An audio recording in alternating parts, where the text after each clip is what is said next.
आप खड़े ना रहें, बैठ जाएं।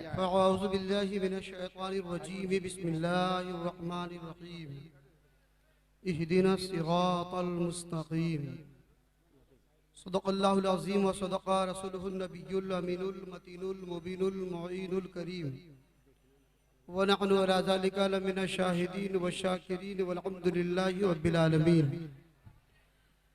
आइए अक़ीदत व मोहब्बत के साथ जी लगाकर बारगाह रिसालत में पढ़ें हदिये दुरूद पाक अल्लाहुम्मा सल्लि अला सय्यिदिना शफीना नबीना हबीबना बारिक सल्लिम सल्लल्लाहु अलैहि सलातन सलामन अलैका या रसूलल्लाह सल्लल्लाहु अलैहि वसल्लम। उलमाए किराम का ख़ास तवज्जो का मैं तालिब हूँ। बड़े बड़े उलमाए किराम जमात अहले सुन्नत का तशरीफ़ रखते हैं। नाज़िम इजलास अल्हम्दुलिल्लाह बहुत कामयाब हमारे इस जलसे के खूबसूरत नाज़िम जुमला उलमाए किराम के हवाले से हाफिज़ व क़ारी शौकत अली अशरफ़ी मौजूद रही है। उनकी इजाज़त से कुछ देर के लिए मौलाना अहमद रजा साहब मिसबाही, मौलाना हाफिज़ व क़ारी अकबर साहब, बस 10 मिनट के लिए मैं हाजिर आया हूँ। एक बार आप बोल दीजिए सुभान अल्लाह। सुभान अल्लाह। ये तमाम चैनल वाला आप लोग बोल दीजिए सुभान अल्लाह। बड़े अल्लाह और बिल्कुल खूबसूरत अंदाज में लोग बैठे हैं। माइक वाला आप लोग भी बोल दीजिए सुभान अल्लाह। ये किंग साउंड है ना, और एक बार बोल दीजिए सुभान अल्लाह।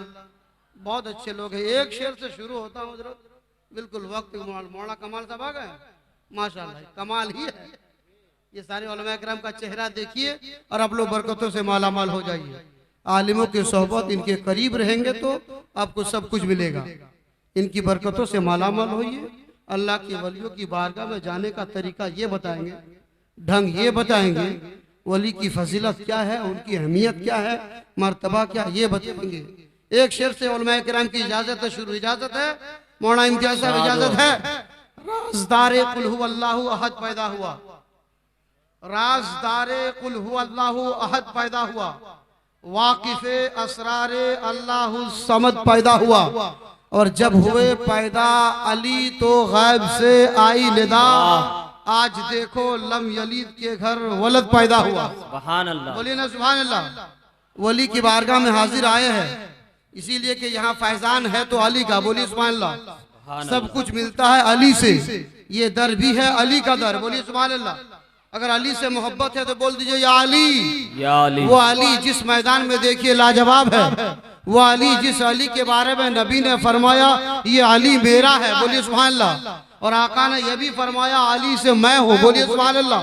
वो अली से मोहब्बत है तो मचल के बोल दीजिए या रसूल अल्लाह।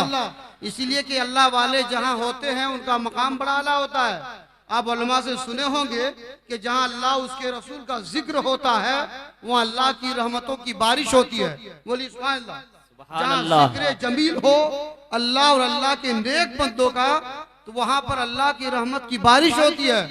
जहाँ जिक्र, हजरत तवज्जो, काबिल गौर है मौलाना जफर आपसे, जहाँ अल्लाह और अल्लाह के नेक बंदों का जिक्र होता है वहाँ अल्लाह की रहमत की बारिश होती है।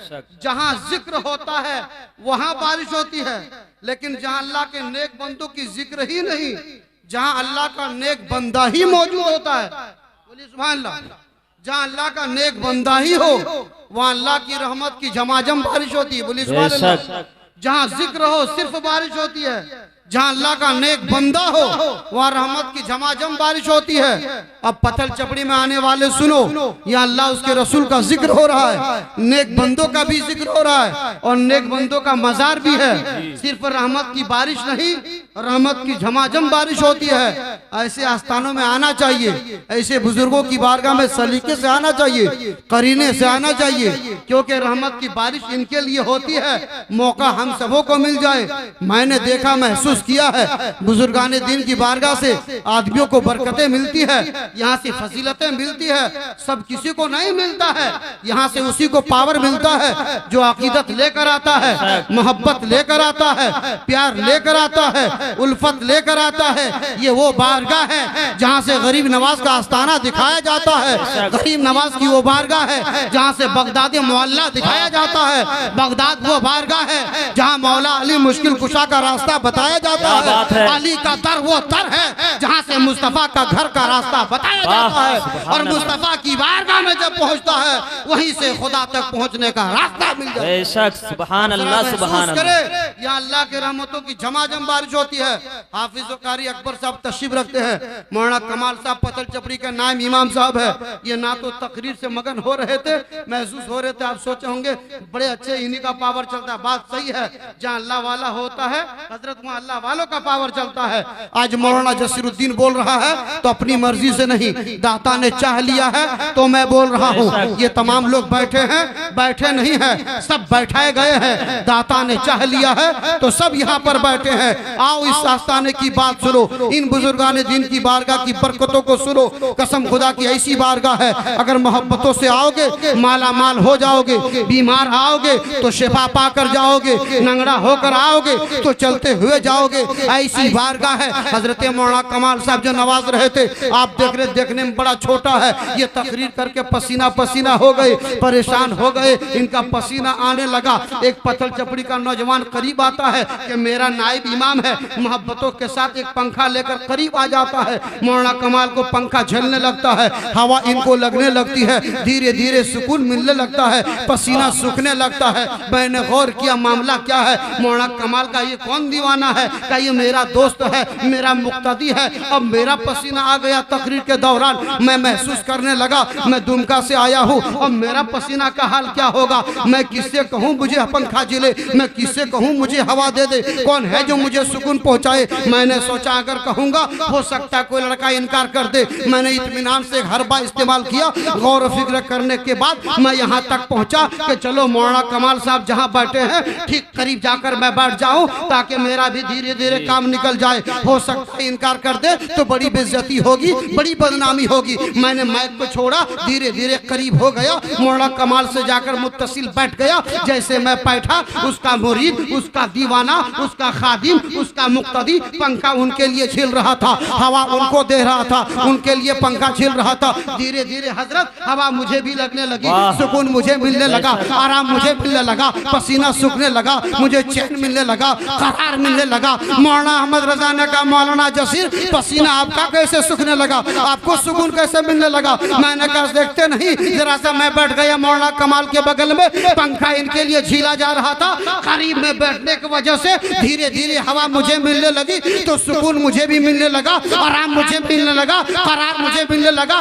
बिला तमसील मौलाना जसीरुद्दीन आपको बताना चाहता है, जब मैं मौलाना कमाल के करीब बैठा, पंखा इनके लिए झीला जा रहा था, हवा इनको दी जा रही थी, तो मुझे भी करार मिलने लगा, मुझे भी सुकून मिलने लगा। ये गुर्बत में बैठने का फायदा मुझे भी मिलने लगा। बिला तमसील अल्लाह के नेक बंदे जहाँ मौजूद होते हैं, खुदा की रहमत की झमाझम बारिश उनके लिए होती है। आओ तुम बारगाहों में, आओ तुम वलियों की बारगाहों में, रहमत की बारिश इनके लिए होती है, करम की बारिश इनके लिए होती है। जब तुम आओगे इनके बारगाहों में, रहमत की झमाझम बारिश इनके लिए होगी। एक छींटा पड़ जाएगा काम बन जाएगा, निगाहे करम उठा देंगे काम बन जाएगा, निगाहे नजरे करम डाल देंगे मर्तबा बढ़ जाएगा। आकर तो देखो वलियों का मकाम ये होता है, निगाहे वली में वो तासीर, क्या बात है, हजारों की तकदीर देखी। वाह सुभान अल्लाह सुभान अल्लाह। बुजुर्गाने दीन की बारगाह सुभान अल्लाह। देखे आपको मालूम होगा ये ऐसी बारगाह है जहाँ मोहब्बतों के साथ आना चाहिए, करीने के साथ आना चाहिए। आज जमाने में लोग मस्ती करने आते हैं, मार्केटिंग करने आते हैं, लेकिन बुजुर्गों की बारगाह में मोहब्बतों के साथ आओगे, ईमान की हिफाजत हो जाएगी, अकीदे की सब हिफाजत हो जाएगी, तेरे आमाल बच जाएंगे। ये अल्लाह वाले जितने रुए जमीन पर आराम फरमा है, ये मामूली चीज नहीं है, ये हमारे ईमान की हिफाजत करते हैं, ये हमारे ईमान की सलामती के लिए बिल्कुल हर जगह मौजूद है। आज जमाने में बहुत सारे लोग हैं, ये शामियाने का इंतजाम है कि शबनम से बचा जाए, ये पंडाल का इंतजाम है कि शबनमों से बचा जाए, ये सारी चीजों का इंतजाम है किसी से बचा जाए। ऐ मिल्लत के नौजवानों, इस दौर ईमान पर या बहुत सारे ईमानों पर हमले किए जाते हैं। इस दौर में ईमान को बचाना चाहते हो तो एक रास्ता है, अहले बैत से जुड़ जाओ, अल्लाह के वलियों के करीब आ जाओ, तेरा ईमान सलामत सुभान अल्लाह सुभान अल्लाह। ईमान मजबूत नजर आएगा। अल्लाह के नबी ने जाते जाते अल्लाह के नबी ने साथ फरमाया था कि तुम्हारे दरमियान दो भारी चीजें मैं छोड़े जा रहा हूँ, बेशक। एक कुरान, एक अहले बैत। बोलिए सुभान अल्लाह। सुभान अल्लाह। नबी ने ये नहीं फरमाया दो कीमती चीज, हजरत भारी चीज। अच्छा, भारी भारी समझते हैं आप लोग, लोहा बड़ा भारी होता है। नबी ने फरमाया दो भारी चीजें छोड़े जा रहा हूं। आका ने यही नहीं फरमाया दो कीमती चीज मैं छोड़े जा रहा हूं। कीमती समझते हैं ना, सोना बहुत कीमती है, हीरा बहुत कीमती है, लेकिन कीमती के बारे में नबी ने नहीं फरमाया भारी।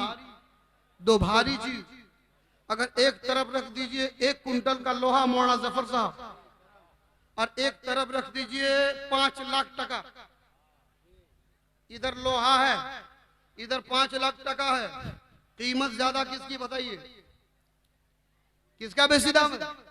टकवा का दाम है ना, ये कीमती है।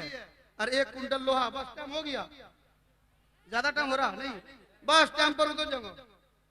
वाह सुभान अल्लाह। रखिए, पैसा कम दीजिए, इसीलिए पैसा घर ले जाइएगा, बाल बच्चों को खिलाइएगा, ज्यादा फायदा होगा। शोहरा उलमा आएंगे हमारे मेहमान, इनको खूब नवाजिएगा, मैं घर का हूँ। ये पैसा कीमती है। इधर लोहा 1 कुंटल उभारी है, दोनों में दाम किसका है? पैसा का ज्यादा। लोहा कौन लेगा? 5 लाख पहले इसको आदमी बढ़ियाएगा, लोहा का कोई वैल्यू नहीं। लेकिन नबी ने फरमाया कीमती चीज नहीं, भारी चीज छोड़े जा रहा हूँ। बोलिए सुभान अल्लाह। कीमती नहीं, भारी। क्यों जानते हैं? कुछ तो हिकमत है नबी के फरमान में। अब जरा इशारा पर सुन लीजिए क्या हिकमत है। ये 5 लाख टका है मौलाना जफर साहब, लेकिन ये टकवा को अगर डंगाल में रख दीजिए मैदान में, एक तूफान चला आए, हवा चली आए, तो पैसा बचेगा? सब उड़ जाएगा, खत्म हो जाएगा। लेकिन उसी 1 कुंटल लोहा को इस पैसा के ऊपर दाब दीजिए, इसको रख दीजिए चाप दे करके, जरा सा आपका भाषा में बोल रहा हूँ, चापन दे दीजिए पैसवा में, फिर जोरदार हवा चले, तूफान चले, तो पैसा उड़ेगा? उड़ेगा। ये कीमती है। बचाया किसने? जल्दी बोली।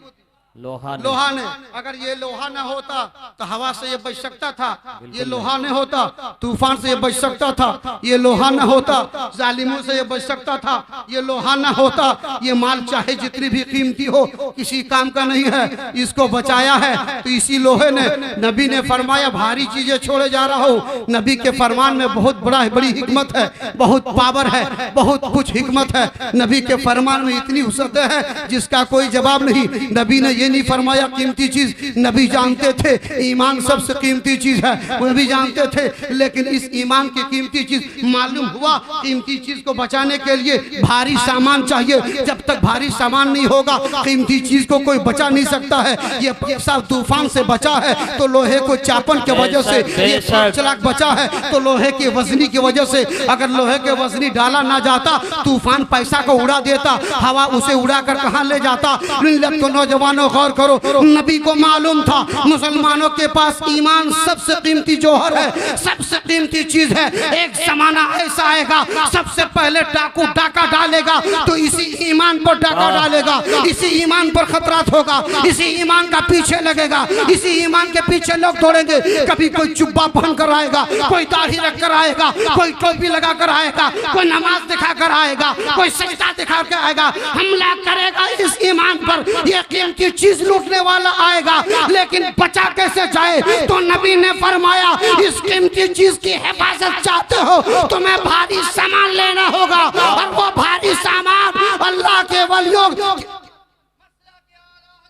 जिंदाबाद जिंदाबाद। बस मेरी तकरीर खत्म है। मालूम हुआ कीमती चीज की हिफाजत के लिए भारी सामान चाहिए, और नबी ने फरमाया वो भारी सामान अहले बैत है। बोलिए सुभान अल्लाह। वो भारी सामान अहले बैत है। मालूम ये हुआ जिसके सीने में अहले बैत की मोहब्बत है उसका ईमान मजबूत है, जिसके सीने में कुरान की मोहब्बत है उसका ईमान मजबूत है। ईमान की सलामती चाहते हो, ईमान की बका चाहते हो तो अहले बैत से मोहब्बत करो और कुरान से मोहब्बत